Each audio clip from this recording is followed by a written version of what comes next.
REC Experience presents Real Estate, Entrepreneurship, Leadership with your host, Jas Takhar. The REC Experience podcast is now on air. My name, Kwesi. I got a little, picture in the background there. My name is Kwesi Johnson. I'm a community servant first and foremost, and I am a realtor here with Royal LePage Signature.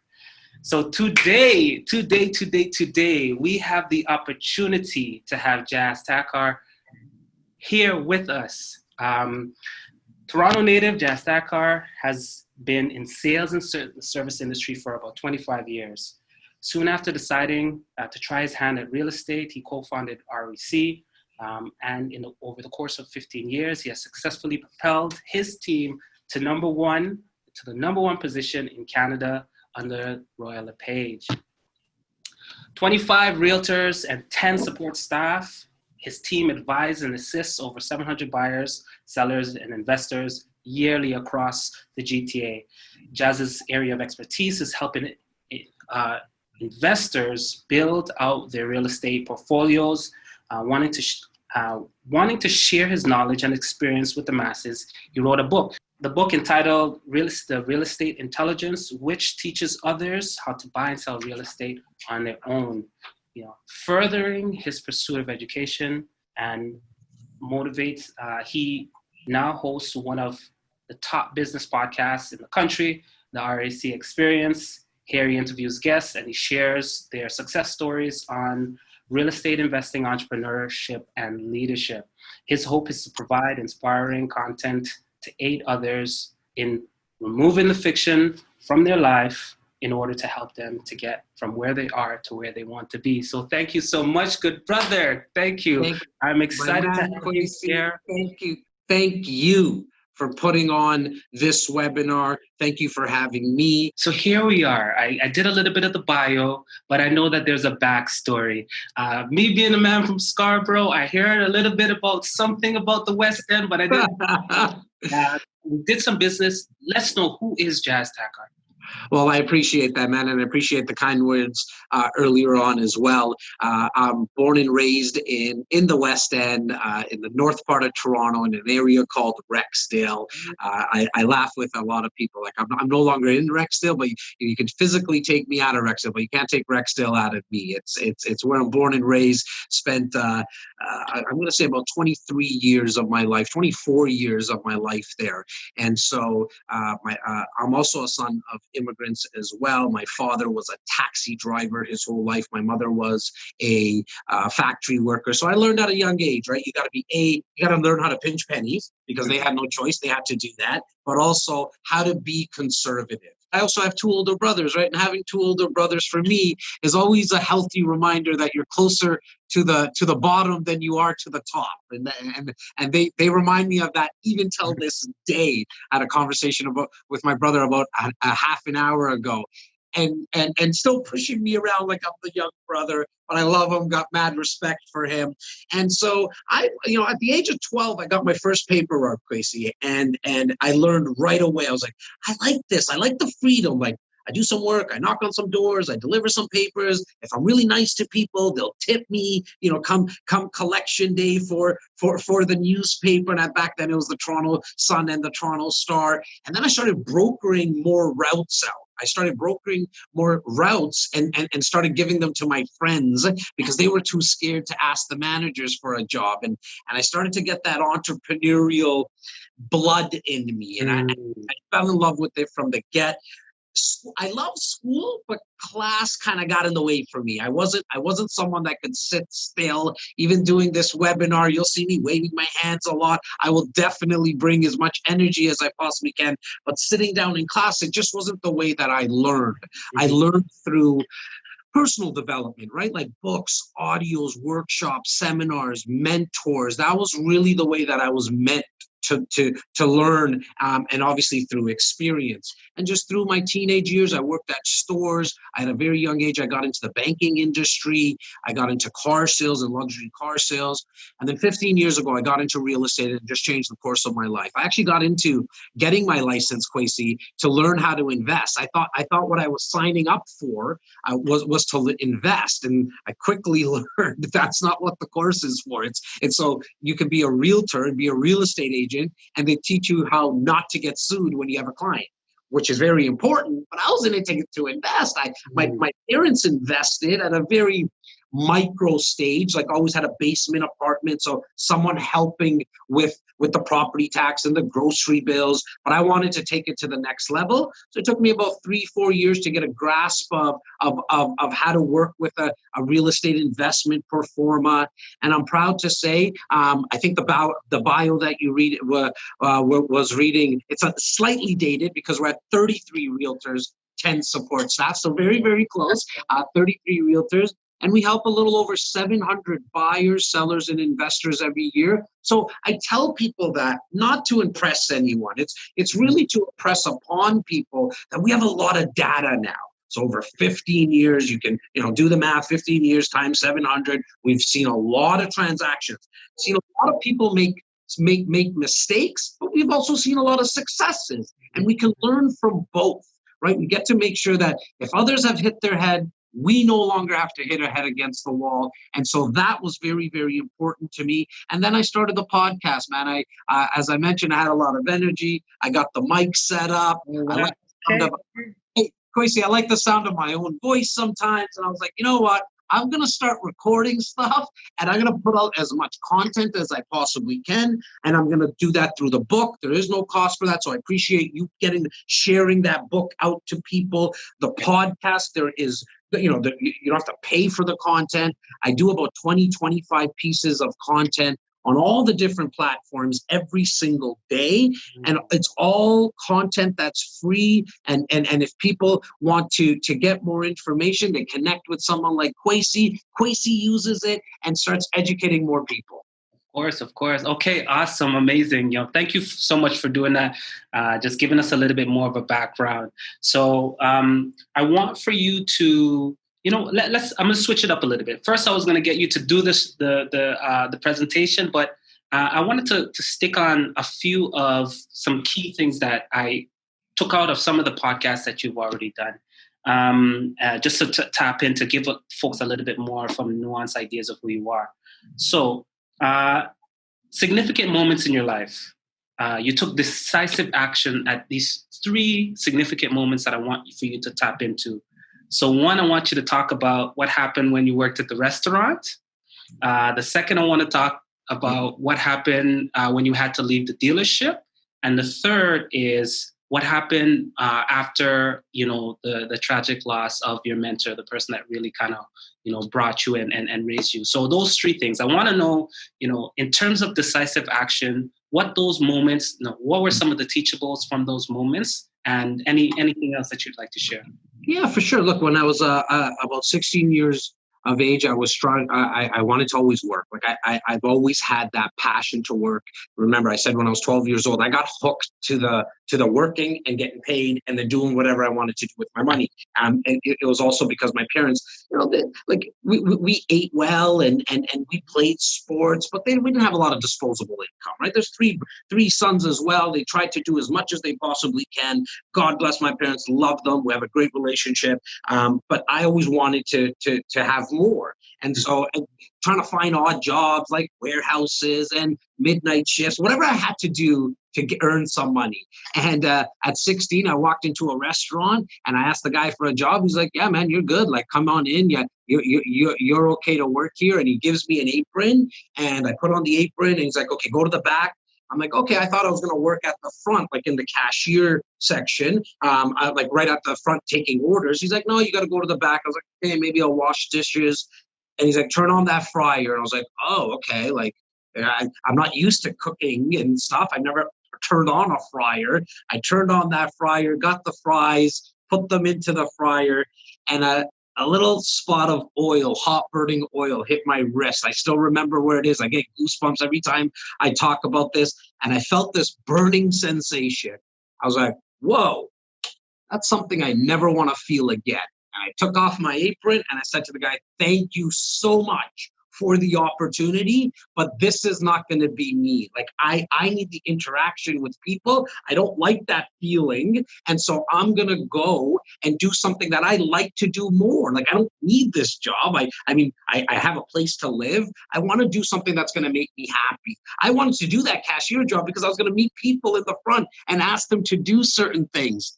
And so I right away left that job as quick as I possibly could. I think I'm still on here. Guys, can you let me know? Kwesi, do I hear you? Let's just make sure. All right, so I'll talk to you guys. Kwesi will come back on. This happens on live webinars. I appreciate everyone still sticking around. Kwesi mentioned, so let me backtrack for a second in terms about leaving that job. I knew I was always self-aware with what I was comfortable with doing. I wanted to make sure. Kwesi, you're back on here. I was just talking to the crowd, letting everyone know that Kwesi will come back on off. This happens with live webinars all the time. We're just going to keep it going. Everyone gave us thumbs up. Again, appreciate everyone's patience through technology. This is what it is, and we just keep at it.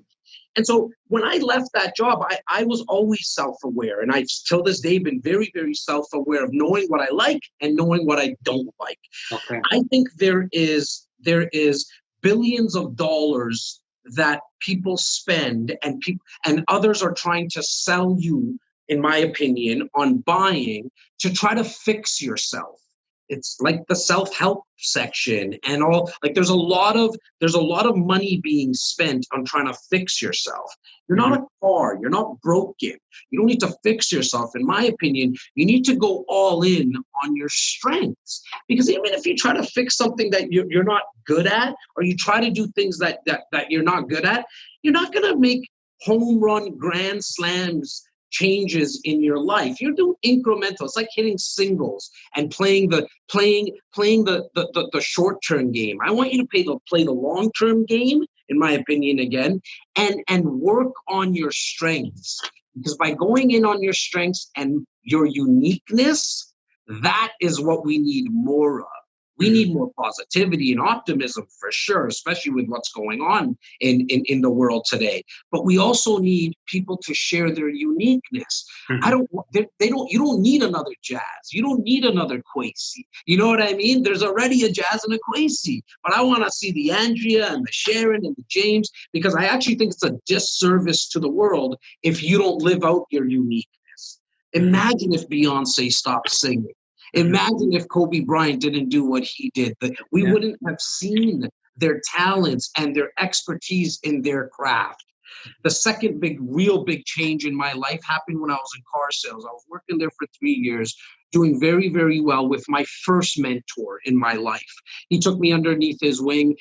Till this day, he's a very close friend of mine. I call on him on a regular basis. But I knew I was hitting a ceiling. I was 22 years old at that time. I've been there for 3 years, and I knew I was hitting a ceiling. I knew there was not much more growth for me. I hit the numbers, especially at 22 years old. I was doing very well, still living with my parents at that time, so not a lot of bills, put a lot of money away. And I had to make the big jump into real estate, but I had a very tough time. It took me probably a week. It probably took me a week of walking into my boss's office, walking towards, I should say, my boss's office, and then turning back around because I didn't have the heart to tell him that I was about to leave. I think a lot of people do that, right? Internally in our brains, we do make mountains out of molehills, right? Like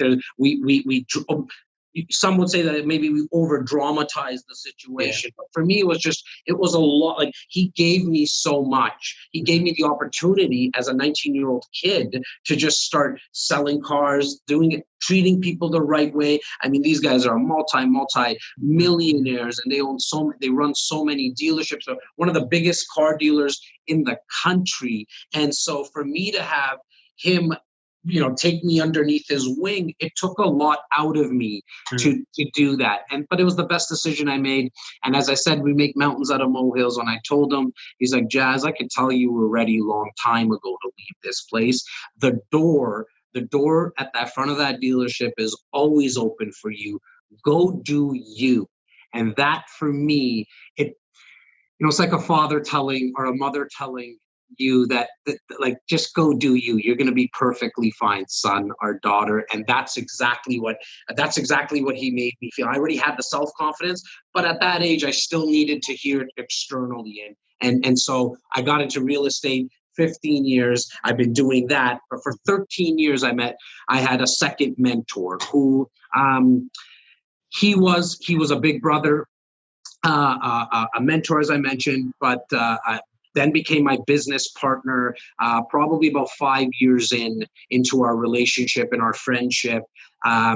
He's literally taught me everything I know about how to help somebody how to buy a home, how to help somebody how to sell a home, and more importantly, how to help build investment portfolios. This man was very big in stature in terms of his personality, was very much out there. In fact, if he was still here, he would probably be doing this. Like, he was the face of the company. 2-3 days before he passed away, he looked over at me and said, Jas, man, I'm so disappointed. And I'm like, what do you mean? And he's like, well, you should be doing this as we were going into an event. I was like, where are you going? 3 days later, 2-3 days later, he passed away tragically. And it just changed the course of my life. I was very, very devastated by it. I deal with that type of tragedy. I kind of go into a cocoon. And I like to be by myself. I did bury myself into this company. I did bury myself into work. But then I had to be the face, and I had to get out there. And you're looking at somebody that wasn't 3 years ago. This happened, 2.5 years ago, was not very comfortable in front of a camera. Wasn't comfortable speaking into a mic, wasn't comfortable just speaking off the cuff. But you get put into situations, and you either start inspiring or start executing or not. And I just decided that I was going to be myself, and whoever connected with me, great. And whoever didn't, that's okay too. There's almost 7 billion people in this world. Not everyone's going to like the guy that they see on the screen right now. Okay, incredible. Thank you so much for sharing, giving me a little bit of a deep dive. So now, I think the meat and potatoes, a lot of people are here, particularly around your understanding of real estate. I'm going to get to some questions. Much like I mentioned, thank you so much for everyone for joining in. We have here superstar extraordinaire Jas Takhar. He's going to be giving us some meat and potatoes as it pertains to real estate investing. I did see a question come up. So when I'm going to be sending this out to everyone, I'm going to be including Jas's information, also stuff in terms of the REC experience, so that everyone can go and take you in. I said something to you a few days ago. I said, I need for more people to see, hear, and take in your content, because it's so rich with information. More people need to see it.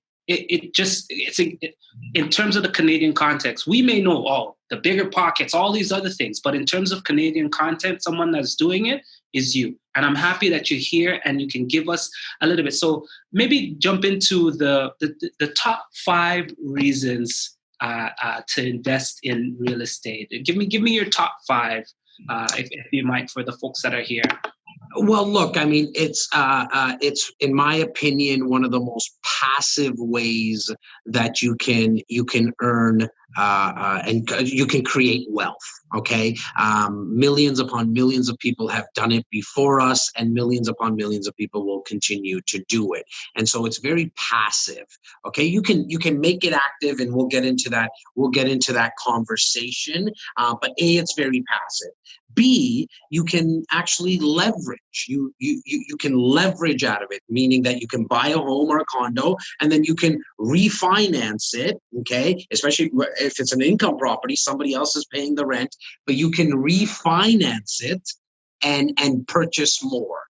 You can actually rent it out, as I just mentioned. Okay, so you can buy a property, again, a home or a condo, and have somebody else pay the mortgage down. And then you have tax advantages because as an investment property, because I want to make sure I decipher, if you own your own principal residence, then that's different than an income property. Okay, and we'll talk a bit about that as well. But with an income property, you have tax advantages. And then you have cash flow. You have rental income coming in after your expenses are all paid. Mortgage payment, if it's a condo fees, if it's not a condo, you still have property tax, okay, and home insurance. After all that's paid, if it's a good investment, there's money left over. And with that money left over, you could use it for whatever purpose. You go to Vegas and spend it if that's what you want to do with it. I am a little biased. I think you should save it and start building out your portfolio more by investing more. Okay, awesome. Is there, so is that, I'm going to get into a lot, so I'm going to kind of unpack some stuff with you so we can continue on, and then you can just give us as you go. Okay, all right. So the next question that I have for you, and maybe I'll get into a little bit of the rapid fire. So, have we missed the boat on investing in real estate in the GTA? No, not at all. Because look, 15 years I've been doing this. Right now, what I hear the most from people is, wow, real estate's so expensive in Toronto or the greater Toronto area. Well, it's all relative, right? And so 10 years ago, I heard the same thing. Mm-hmm. Values specifically in the greater Toronto area do one thing. They go up in real estate in general, if you look across the world. They go up and down, upwards. Real estate values go up and down, upwards. There's some peaks and there's some valleys, but the trajectory will always go upwards.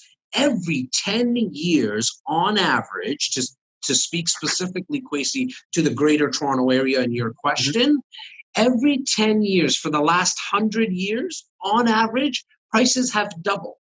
Mm-hmm. Even with the pandemic, even with the time that we're sitting in right now, values in 10 years, on average, will double. Now, that means on average. It might happen in 9 years, or it might happen in 11 years. Maybe during this pandemic, it's going to take one extra year because we put our economy on pause. Mm-hmm. And this is not a housing crisis we're in. This is a health crisis. And if you look at the greater Toronto area during the last 3 months, during the pandemic, we actually still have seen values incrementally, not significant, not the 6.5% or so that we're used to in the greater Toronto area.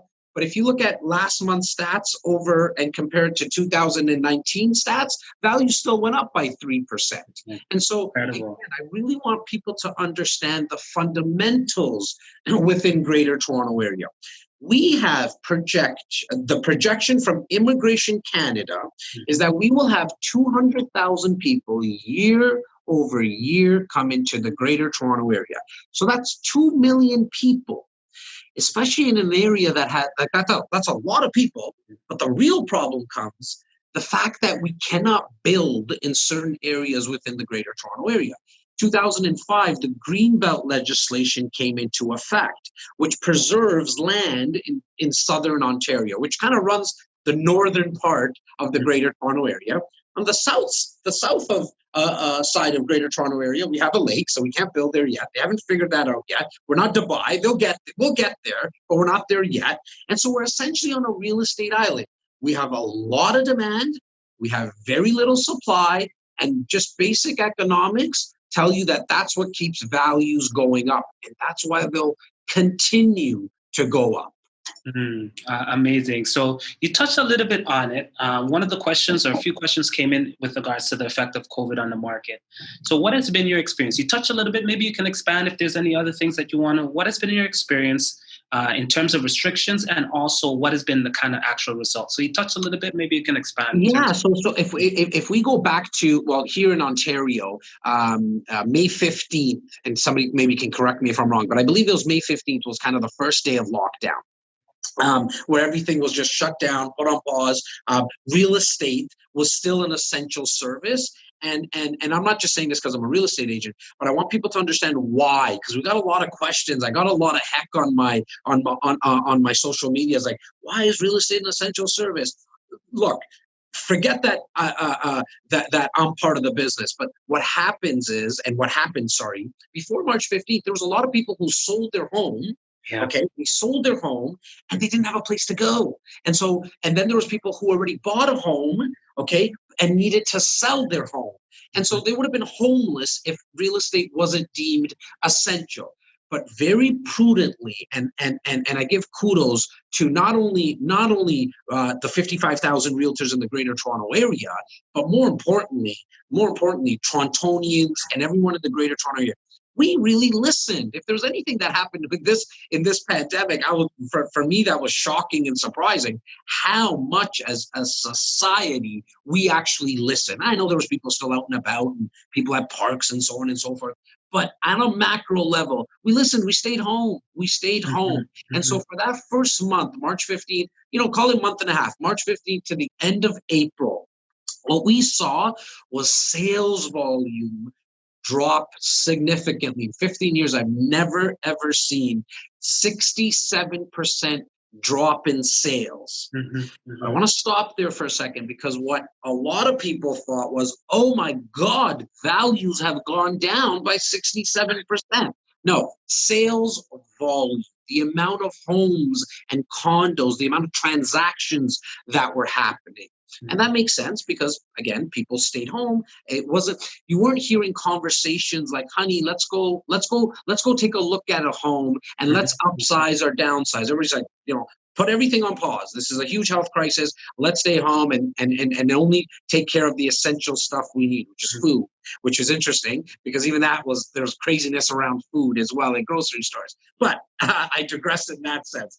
Now, the good thing that happened in terms of if you're a homeowner, as sales volume dropped, so did the amount of listings. So meaning the amount of people that were putting their homes on condos for sale.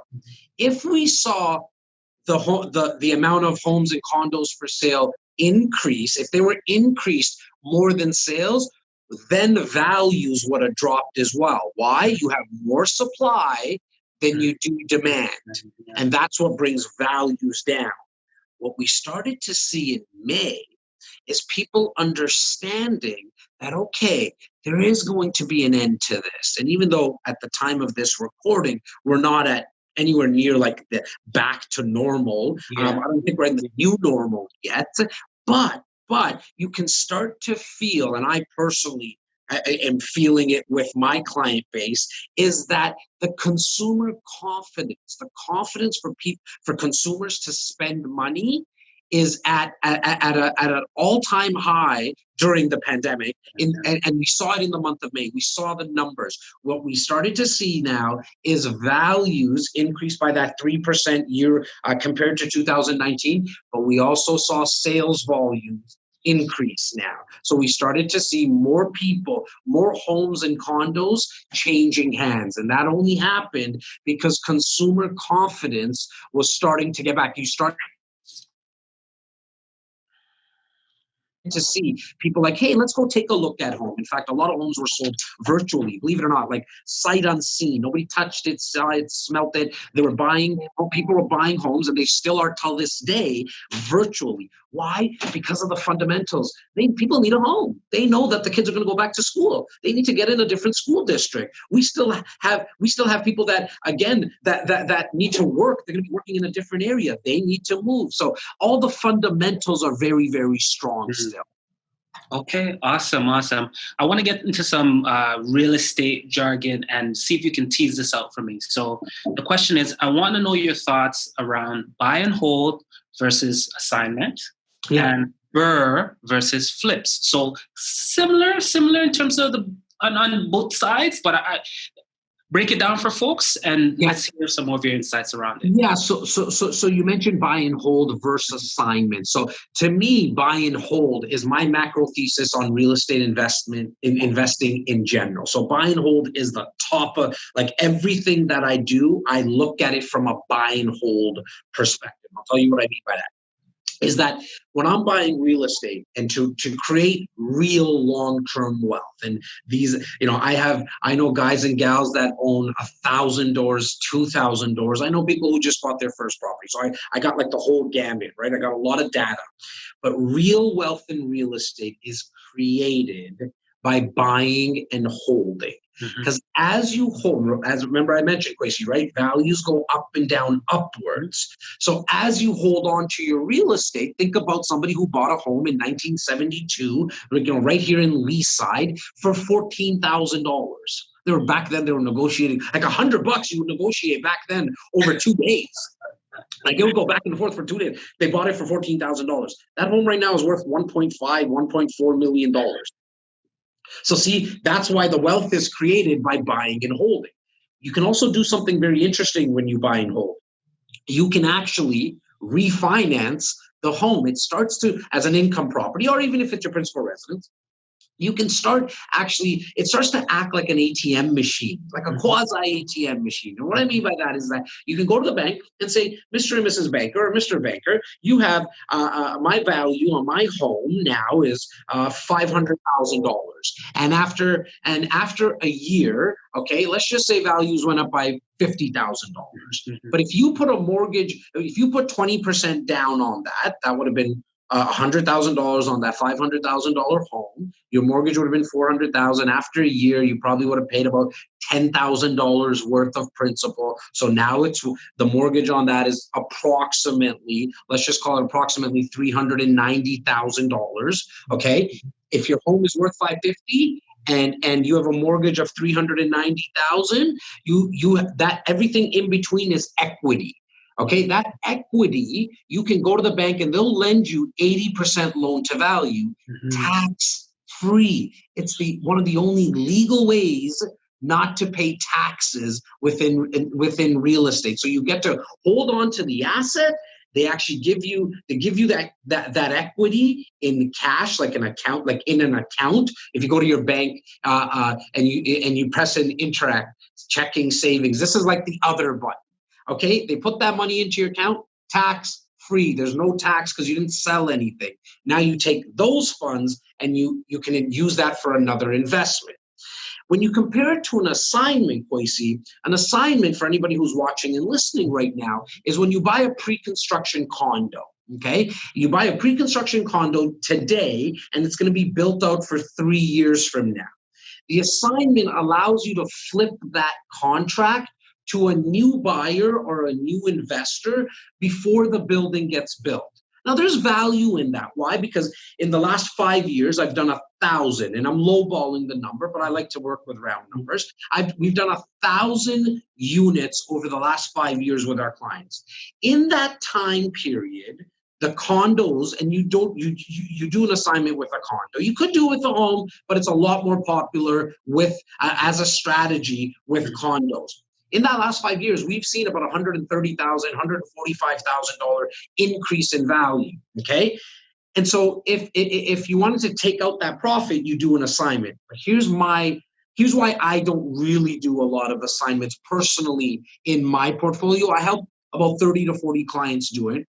The only reason I help my clients do it is if they run into financial hardship, and that's why the assignment clause is actually in the contract, because when you buy it today for something that's going to be built out 3 years from now, we don't know what's going to happen. We have no idea. Like, what if you lose your job? Well, a pandemic hit, for example, right? And so people lost jobs. If you couldn't come up with the last deposit, and again, really financial hardship.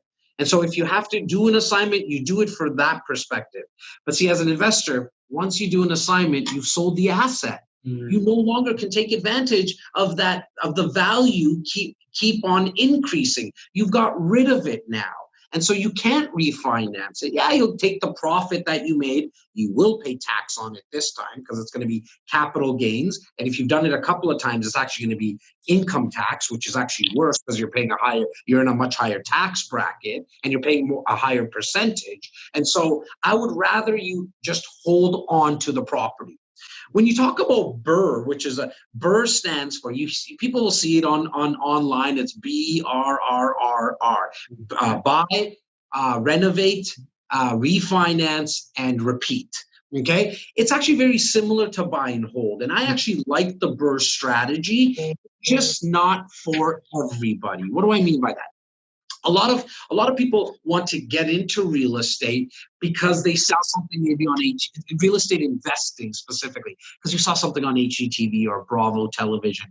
You see the before picture and then you see the after picture, and I was like, oh my God, honey, we can do this too. Look, not everything gets done in 22 minutes, okay? That like the shows show you. They have a team of experts, and most people don't have the time to actually go through the renovations. Like for myself, I like to coin myself as a lazy real estate investor. What do I mean by that? So if you see the shelves behind me here, I could not put these shelves up by myself. In fact, you do not want to give Jas a hammer. I'm not going to be good with it. I do very passive investments, condo investing, multiplexes, things that are not going to need a lot of work. In fact, it's not very exciting. It's very boring. Some of them are like watching paint dry, watching grass grow. Very, very boring investments. But I'll take this from Warren Buffett. He always said, and still says, that I want to keep my investments boring and my lifestyle exciting. You don't want your investments to be exciting. That generally is not a good thing. And so when you're looking at buy and hold, assignments, or BRRRR, and just to jog my memory, there was the fourth one. Flip. So BRRRR versus flip. Yeah, look, flipping to me is again, I probably don't like flipping because you're somewhat speculating. And what do I mean by that? You're buying a home, you're going to do some renovations, and you're going to flip it. But what if the market didn't perform at the rate that you needed to? In fact, let's talk about today's situation. I know people who bought homes last year. They're going to do the renovations, and they are doing renovations. Construction also stopped for a while during the first month and a half for the pandemic. You couldn't allow the suppliers to come in, the service providers to get in, the plumbers, the electricians. They couldn't get in and do any work. And then you didn't see the amount of sales, and consumer confidence was low. Yes, values crept up a little bit, but as a real estate investor, if you were going to flip, a 3% increase might not have worked well in your pro forma. So you're always trying to time the market. See, if anybody wants to know, and this is what you should write down right now if you're watching or listening, okay? This is my number one tip when it comes to real estate investing, okay? Because real estate investing and real estate in general is very forgiving, but I'm going to give you what I'm going to say in a sec. So I want you to remember that real estate is very forgiving because the market will go up and down, as I mentioned. But what I want you to always think about when you're thinking about investing in real estate is putting time in the market. Not try to time the market. Nobody here is Nostradamus last time I checked. So trying to time the market, and I used to have a crystal ball in here as a prop just to show people that, Jas has the crystal ball. But all kidding aside, nobody has that crystal ball. So stop trying to time the market. Just put time in the market and you will win, specifically in the Greater Toronto area. Awesome. So you know what? You had done an interview with Gary Vee. Some of the folks on here know Gary Vee. And then again, there was a topic, a key factor for entrepreneurship success that was mentioned. That was also a key factor in real estate investing success. You did a podcast on Saturday with Chris Slatum, who's the owner of Royal LePage Signature. And both of them came up with the same answer to the question, and that's patience. Talk to me a little bit about patience, and in your perspective, what does that mean in terms of being a real estate investor that can achieve some significant accomplishment? If the amount of times that people come to my office and they want to know, Jas, how do I buy something, do some renovations, and flip it in a year? How can I make money in real estate in a year? And I say, I don't know. I haven't figured that out yet. And so I'm not the one that you should be talking to. You can't day trade real estate like you can day trade stocks. You want to play the up and down game on a daily basis, on a monthly basis. Real estate, you can't even really do on a yearly basis. Look, you have to have the patience, in my opinion, in a 10-year window. Okay, but bare minimum 5 years. Okay, anything less, you are going to run into trouble. You're going to run into problems because real estate needs time. It needs time. It's like if you plant something in the back today in your backyard, if you go home today, Kwesi, and go plant something, and then tomorrow morning you look at the seeds that you planted and you said, where are you? Like, how come you haven't grown? They'll look at you and be like, what are you new to this? You got to give me some time. You gotta water me. You gotta give me some sunlight. Real estate's like that as well. Values will go up, specifically in the Greater Toronto Area, guys. Over that, over year, they'll go up. But over time is when you'll see drastic increases. Why? Because it's compounding. So Einstein said the best invention in the world was compound interest. Why? Because here's what happens: you buy your home for $500,000. If on average, so if we look at the last 40 years. In the Greater Toronto Area, values have gone up by 6.9 to 7%. So let's go say 6.9%. But just for easy math, because it's late at night today, Jas wants to use the easy math. Let's buy a $500,000 condo. Okay, we buy a $500,000 condo. It increases every year by 5%. The first year, it's going to be worth $525,000. The next year, it's not 5% on the 500,000, it's 5% on the 525,000. And it goes on and on and on. But you have to have the patience. Look, I think with social media nowadays, we all want things kind of with instant gratification. Mm-hmm. And that's fine. We like anybody who's a content creator and the younger generation, I get it. I want to get a like and a comment and all that kind of stuff right away. I get all that. But real estate is just one of those things that you need to have patience. And I love the fact that Gary said it, Chris said it, Gary being an entrepreneur, one of the GOAT, the greatest of all time, maybe some would say in the entrepreneurial world. Chris Lightham having 40 years of real estate experience in this area, and a real estate investor entrepreneur. It's actually why my podcast is around real estate investors and entrepreneurs, because the one overlapping concept and theme that I saw is that you have to have patience for both of them to work. I've been at this for 15 years. People come and say, Jas, you're so lucky. I'm like, I know, I'm an overnight success. It only took me 15 years, right? Like, you gotta have patience. Real estate is no different, but I will guarantee you one thing: real estate values will go up. It's just, I've seen it I've seen it for the 15 years, Kwesi. Let's look at 40 years and 50 years and 100 years in the Greater Toronto Area. And if there's anybody watching outside of the province and outside the country listening to this recording, as this recording is going to hit, right across the world. Look, are we biased? Am I biased to Greater Toronto? Yeah, I'm born and raised in here. I love the fact that how multicultural we are. I love the fact that we don't really manufacture anything here, but all the major services are here. They're all like, you have the major banks here, you have the major hospitals here, you have the major universities here, the lounges, the tech sector now. It's outpacing Silicon Valley. And so for that to be happening, I just truly believe there is no, look, I used to say that GTA was the best place to invest, but I go right across kind of specifically Canada, where I'm speaking to people in Vancouver. Here's what I really, truly believe. The GTA is one of the safest places to invest. If it's the best or if it's not, that's everyone's subjective opinion. But it definitely, because I got the facts, it's the safest place to invest. That's incredible. So I told you when we were talking a little earlier, we're gonna go at this, but I'm gonna respect your time and we're gonna try to see what we can do. There's some questions both in the chat and in the Q&A. Let me finish with a question that came in from one of the folks that are listening in now. And the question goes like this. So, and when she says our community, she's primarily speaking about Black and brown folks. So forgive me for anyone else. So she goes, our community often engages in real estate when it's a necessity to purchase a home. How can I build and engage my children, teenagers, so that they are knowledgeable about real estate as an investment and not a dwelling? And you I didn't hear this in some of the other interviews that you did, but you talked a little bit about your own parents. I want you to touch on that. What did the experience of your parents using their real estate as leverage? And then talk a little bit about what can individuals do in communities of color to have that shift,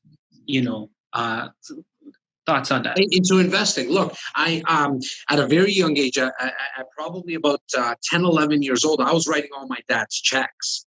Right, like he would sign for them, and he would sit beside me and teach me. And damn, did I ever hate that as a 10-year-old, because I wasn't able to play. Like I had to write my dad's checks. Like you're paying the phone bill.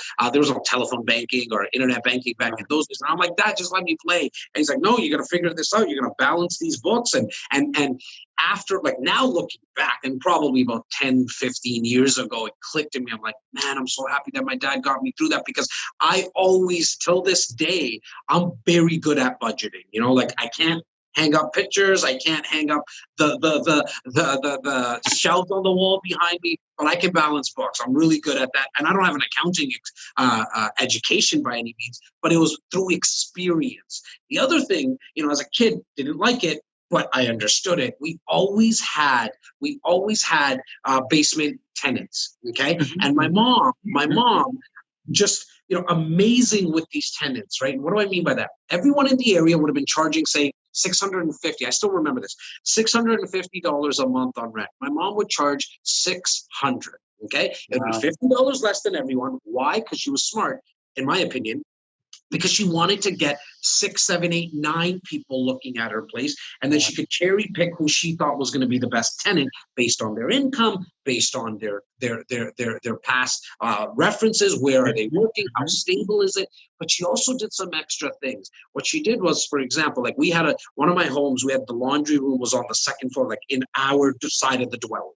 Okay. Mm-hmm. And so some people would say, okay, look, Kwesi, you're my tenant, and you're going to only get to use the washing machine once a week. And I know people take advantage of this situation, but that's okay. But my mother was like, look, use the washing machine whatever the heck you want. It's okay. Mm-hmm. You don't have to go that crazy, and I'm going to be able to monitor it anyways. She also made sure that when we got into the one home that we bought, that same home that I'm talking about, mm-hmm. extended the driveway slightly so they had their own parking spot. Okay. Yeah. So she was always thinking long term and treating the tenants like customers. And this comes from a lady who had a grade 4 education back home in India.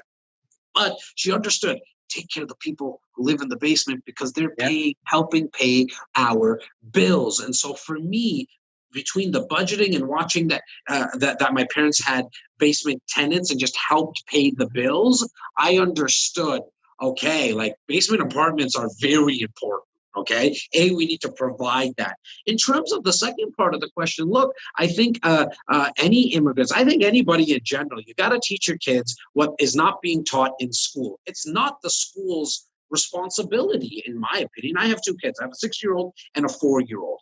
And within about 2, like maybe next summer, actually, I think I was talking about it with my wife, that like he'll have a lemonade stand. You're going to get started, and you're going to learn, son. You're going to learn that this is how much we got coming in. This is how much you're going to spend on the lemons and all that. And you're going to pay me back, because I'm going to go to the store and buy you the lemons. But you're paying me back for the lemons, dude.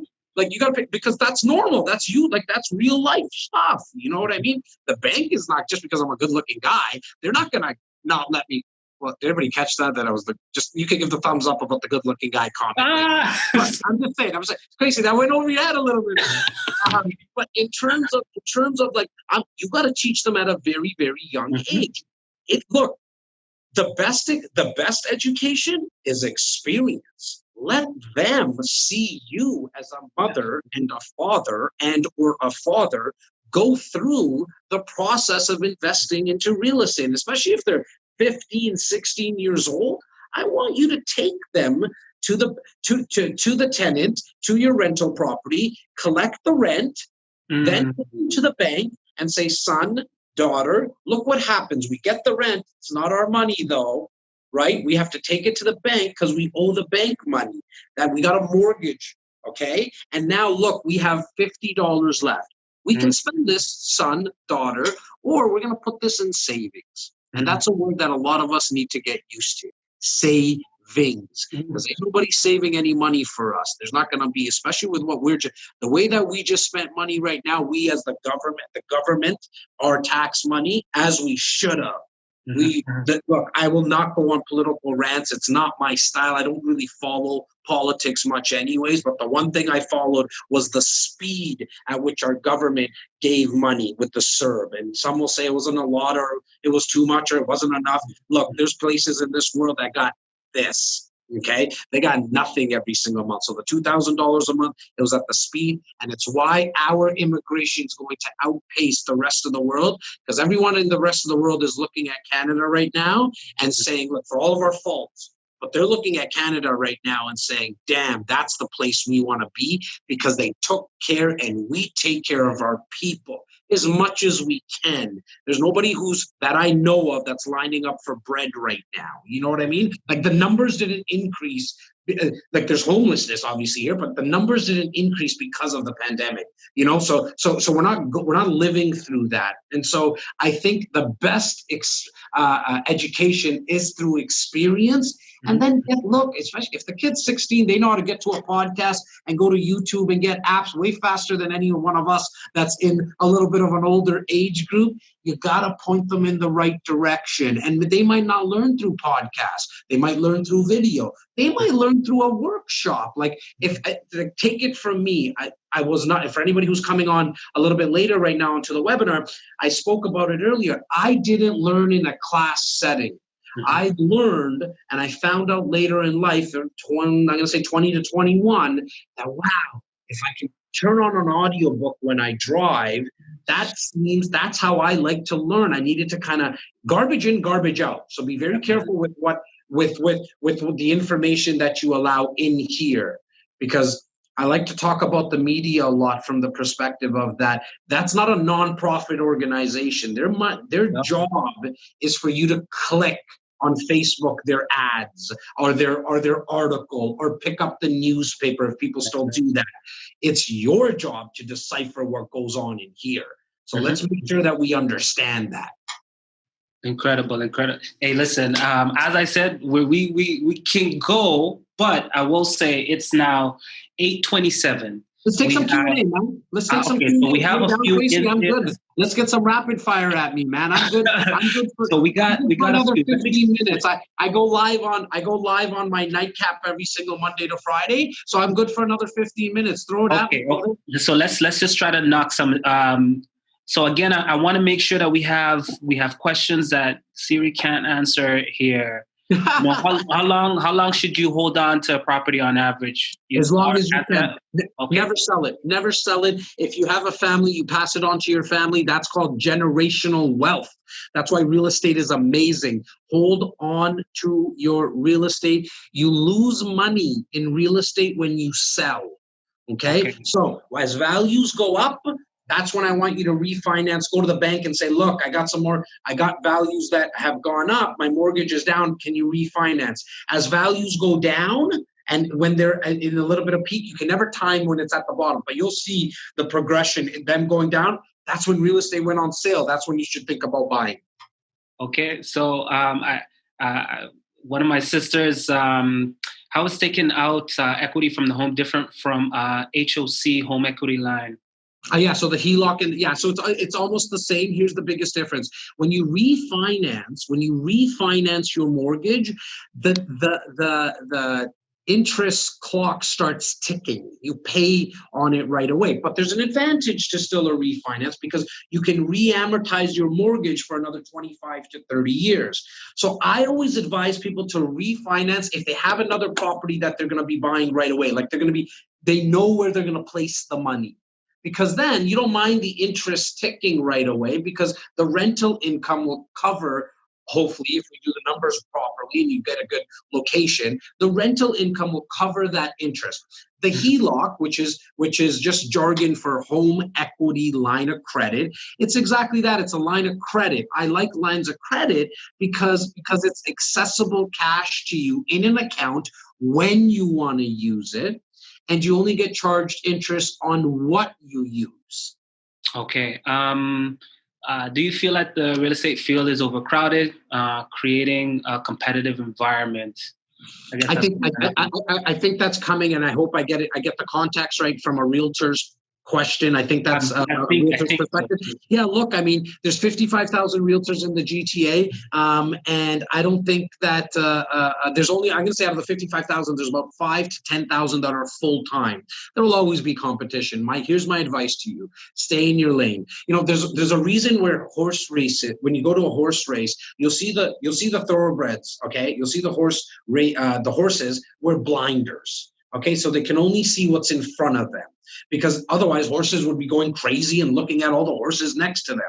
I want you, to whoever asked that question right now, I want you to put on blinders. You want to get into the real estate field and you're very passionate and you want to do this, you do it. Don't worry about the competition. People will always have more than you. People will always have less than you. You focus on yourself, tunnel vision, and go do you. You know, this is a question. So do you feel there is a male gender advantage identifying as female? Is there advice that is specific to me that you would say success? Would you say success in real estate is based on individuals regardless of gender? And I think there's a question that you can somewhat answer, because I know some. Yeah. Look, in fact, if you think about real estate, as a realtor, there's actually more women that are crushing it in real estate than men. Legit. And I got women around my team. I got one who's a director of my sales and marketing. I have one who's our client service manager. They whip us into shape so much, like, God bless them. I'm so happy that they're around us. And so if you're a woman, I take it you're a woman asking that question, in the real estate business, there is really no like men rule this business. It's one of the businesses that I found that women actually do better than men in this business.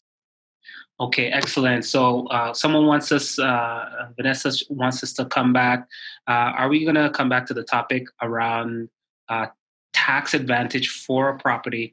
How can owning a property work in your favor? The government tells me that it is income, but that money doesn't come to me. It's for the mortgage. Yeah, so if I understand the question properly, some tax advantages when you own an income property, not your principal residence. Again, I always want to decipher between the two. As an income property, you can write off the interest on your mortgage. Okay, so if the interest on your mortgage was $5,000 that you paid in year one, you can take that interest and use that as a write-off. Okay, if you have a property where you're paying monthly into it, like say $50 a month or $100 a month, you write that loss off as well. Also, when you do a refinance, anything that comes into your account is tax-free, another tax advantage. The home equity line of credit, the interest that you pay on that home equity line of credit, that you can use as a write-off as well. Okay, excellent. Any suggestions for a mortgage broker that specializes in real estate investing? Just repeat that question because you cut out a little bit on my end. Do you have any suggestions for mortgage brokers that specialize in real estate investing?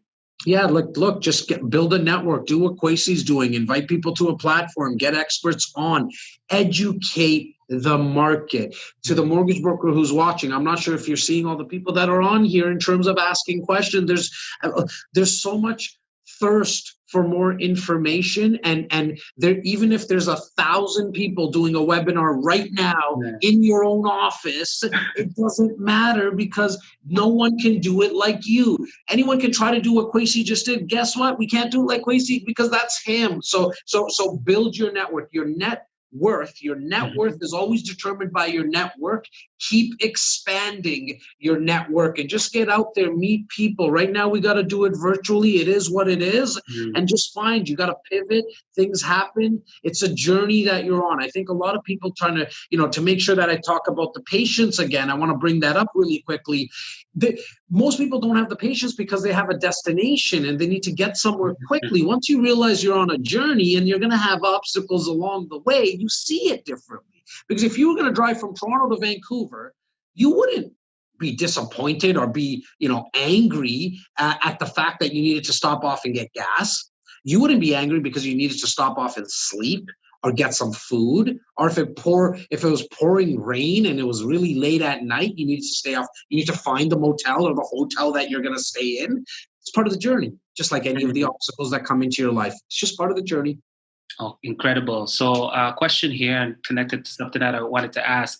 What are your thoughts on getting into investing in real estate with others, more than one owners on a property? So you had a chat about 4 women, I believe, or 3 or 4 women that got together. Tell us a little bit about that and answering that question. Yeah, so the question's coming from the point of view of doing a joint venture. I believe in joint ventures. I have, as I mentioned, I have 2 older brothers. I also have a business partner that we do joint ventures all the time. It's very advantageous to do a joint venture because you might need $100,000 down on $100,000 down on an investment property, but you might only have 50,000. But Kwesi might have another 50, or Jas might have another 50. We partner up, we do it together. Now, make sure that you align yourself with someone who has very similar goals than you do. Why? Because if you're somebody who's willing to be patient, but you're partnering up with somebody who wants to win in the next 2 to 3 years, that might create an issue. So I want you to think about this. I want you to make sure that whoever you partner up with, your goals align very similar. The podcast episode you're speaking about was titled 3 Inspiring Women. We're 3 friends. 2 of them are just friends from the neighborhood. They're taking their dog for a walk, I believe. Don't quote me on that. But they just said, look, we would love to do this together. And now they went from 0 properties to about 6 properties in 2 years and then they brought on a 3rd friend of theirs. One of them had another friend who said, I would love to do this with you guys. And so they all did it together. They do a trust agreement at the lawyer's office. The contracts are very, very important. Even if, like I do this, I invest with my brothers as well in some properties. We're brothers, share the same blood. Like we see each other all the time. Fantastic relationship. But we make sure that everything is on the contract. Put it in writing. Okay, amazing. Great information and discussion. In relation to the pandemic, emerging data highlights that the communities that have been most impacted are communities with lower socioeconomic status, which tend to be racialized communities. Real estate is definitely amazing for generational wealth. A potential concern is the disparity will widen as people may be unable to jump into the market. Like, what are your general thoughts on that?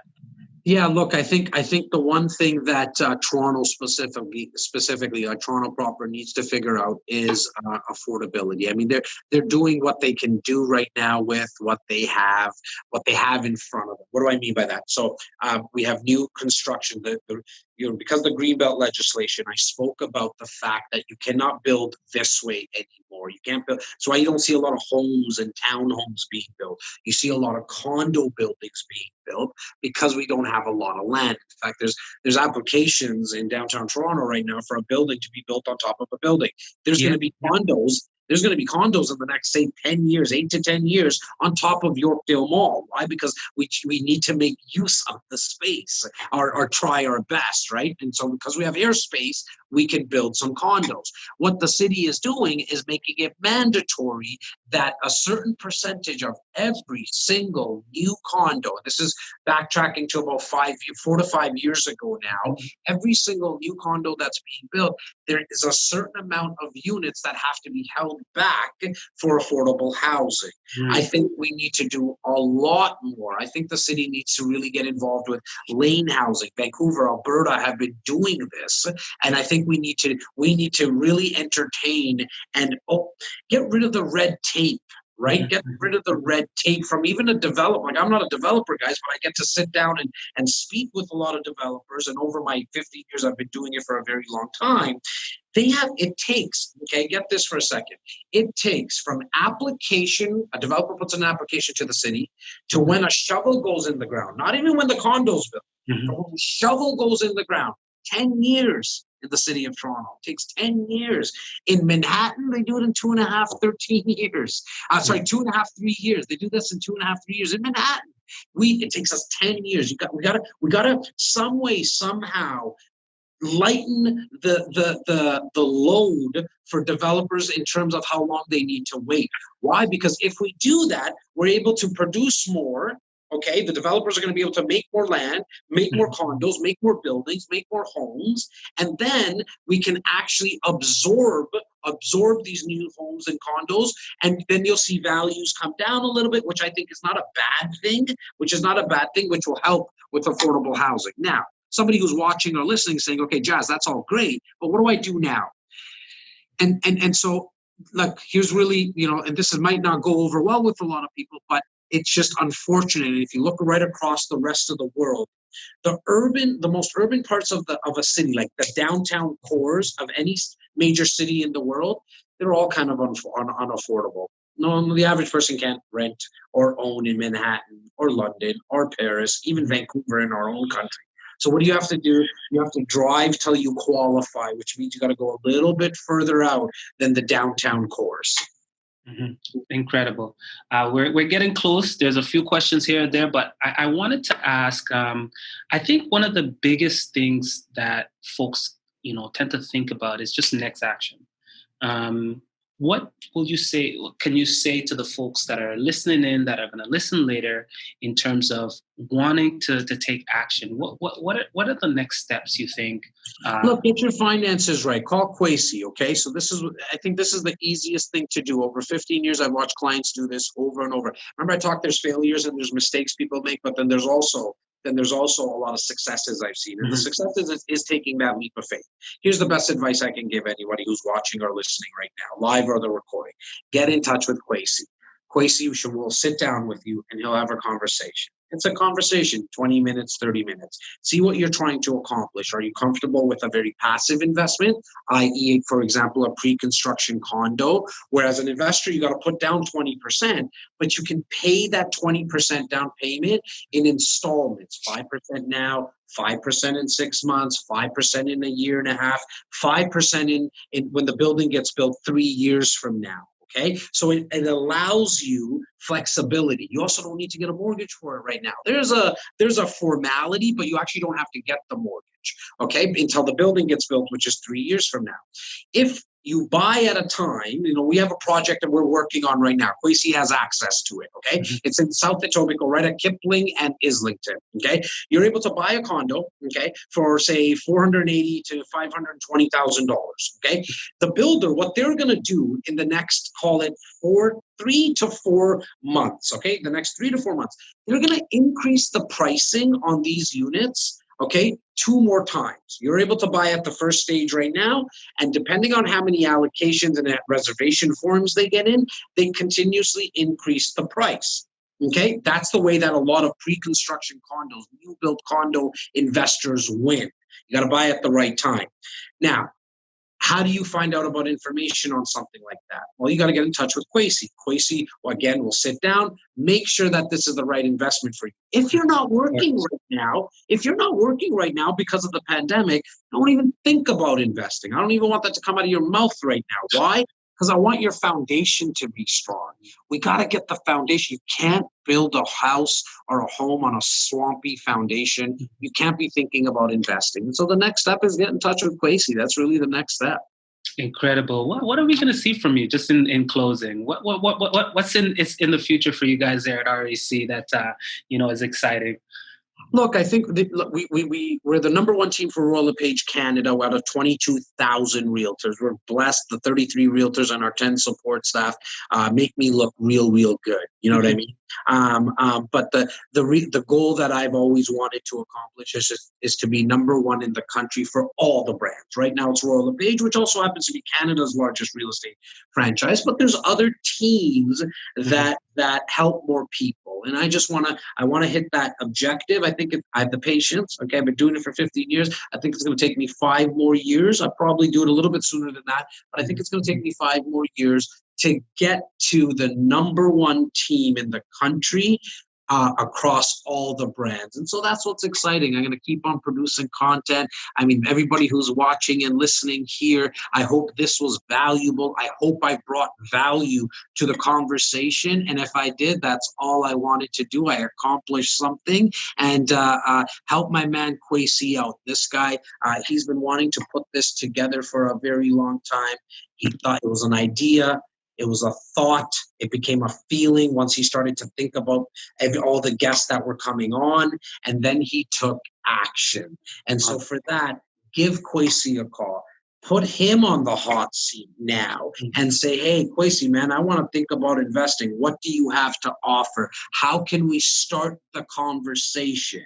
I think I can speak for everybody else when we can all agree, and please raise your hands up or the thumbs up or whatever, however this platform works in that sense, is that Kwesi is not a pushy person. That's not what his style is. I speak to him on a regular basis. You can tell by the voice, it's so soft and you really got a voice for a podcast, my man. And so get in touch with Kwesi, get him on the phone. Find out what he has available, and then you don't need to look. Acting quickly doesn't mean acting stupidly. What do I mean by that? Like, you want to act quickly in today's market just because we have so many people looking. That doesn't mean stupidly. You're gonna make it. You're gonna tie up a property, or make sure you're gonna put it in the contract that I need my lawyer to review it. I need my mortgage person to review it. So you're gonna have all those stipulations in place. Awesome. Where can people find more of Jas? Oh, I appreciate that, man. Kwesi, that really means a lot. The easiest way to find me is it's actually right behind Kwesi. Go to jastakhar.ca. JASTAKHAR.ca, and now you're going to be kind of in my world, and you'll get all the content, my 110 podcast episodes, my blog. I do a lot of animation for kids. I am trying to, I want to get to more kids, and so I do a lot of cartoons, and I'm starting with animation video clips. Let me know that you're a friend of Kwesi's, because that will just mean a lot. Amazing. Thank you so much for your time, Jas. Thank you, take care. And have again, man, incredible information. And I can't wait for us to do some more stuff. You know what I mean? 100%. You have me on whenever you want. My Rolodex is also open to you. Anybody that I have had on that I can get to do this for you, that's just a phone call away. And I again want to just thank everybody who came on as well. I know you came on for Kwesi, but you gave me your ear and you gave me your eyes for the last whatever long it's been, and I appreciate you really from the bottom of my heart. Thank you. Incredible. All right, Jas, take care of yourself. Thank you, my man. Take care. This has been the REC Experience Podcast with Jas Takhar, an REC Canada production. Hey guys, thanks so much for watching and listening. Please take a second right now to subscribe and follow us on whatever podcast platform you're watching or listening. It means the world to me. Thank you.